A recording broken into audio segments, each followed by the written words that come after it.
Hello, second grade. I'm so excited to have you in class today.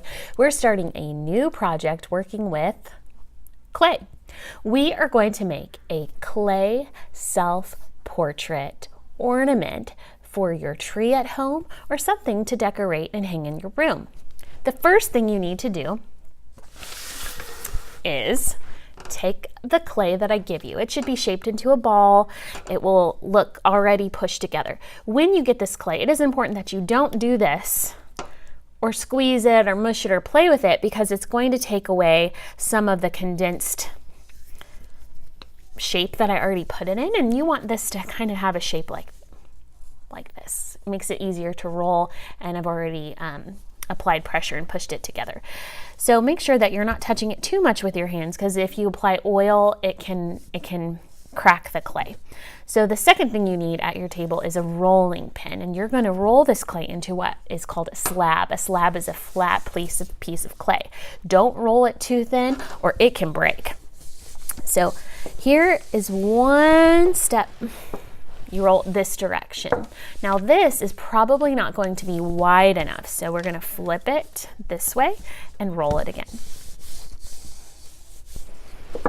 If you look at the thickness of the clay, it's about like a thin cookie.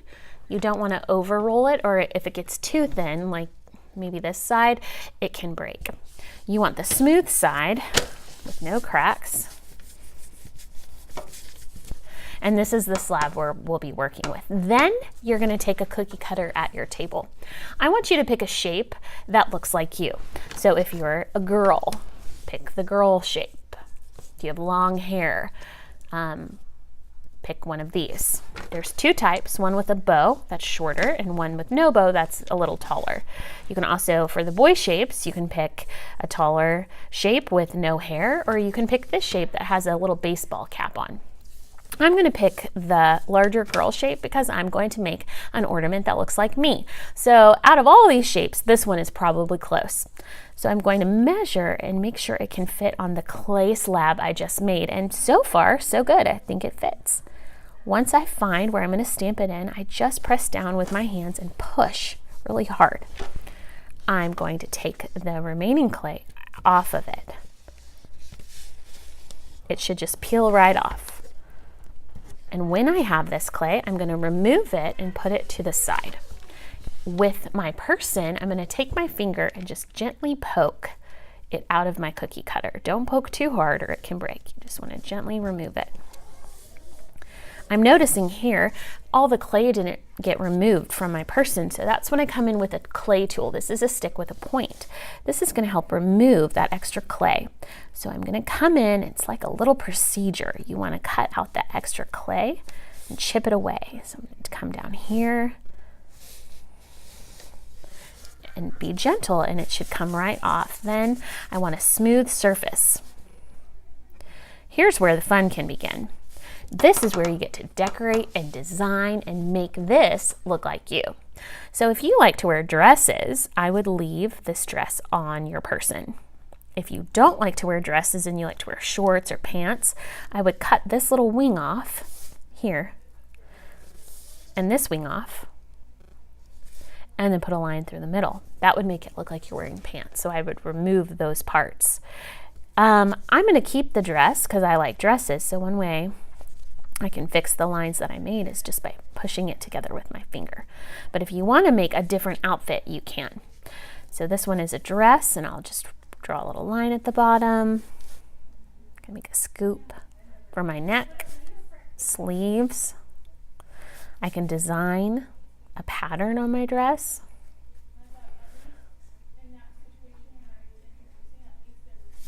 You can also add a little bracelet. Boots.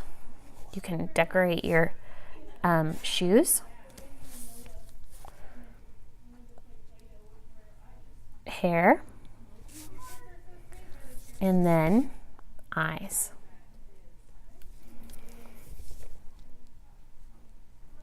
Nose and a smile. That's one way you can design your person. If you want to change a few things about it, you can. Maybe you want your person to have a different hairstyle? Well, you can cut off some of the extra to give a different hairstyle.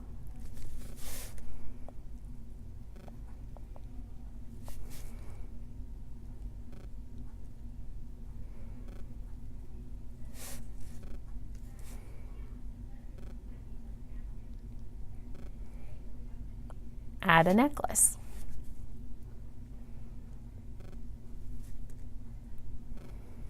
Add texture.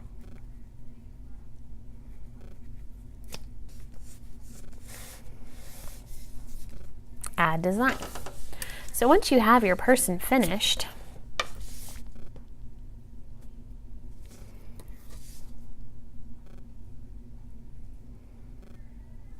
you're going to put a hole at the top.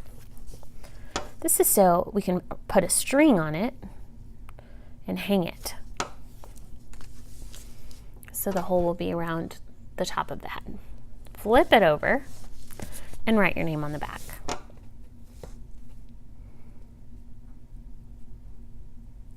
And your teacher's initial. So if you're in Miss Howell's class, you would write an H for Howell. Then you're going to take this clay piece, slowly peel it up without pushing too hard or pulling too hard, place it in your hand, and you're going to walk it to the drying rack, which is in the back of the room, and it's on a wooden pallet with your teacher's name on it, and it will sit there to dry. So that is going to go on the wooden drying rack. Here's an example of one that had shorter hair. You want to cut the hair off with the bow. This difference in size looks like this. I haven't made one for a boy, but it would be similar. Go ahead and do that real quick so you can see that example. If you're making a boy, you roll it out into a slab.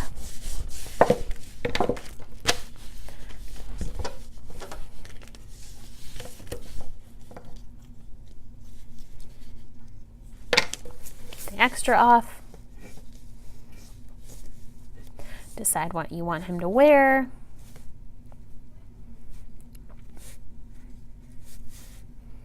Say you like OU, you can wear an OU shirt, baseball cap, nose, smile, eyes,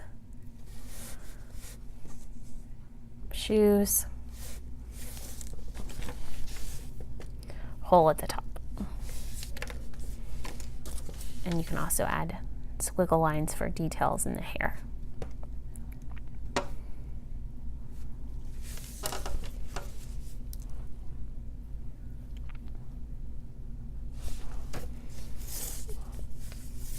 Boy, girl, and we're gonna let these dry, and then the next time you come back to class, they're gonna be fired in a kiln. They will turn white, and you will get to paint them any way you'd like and take them home.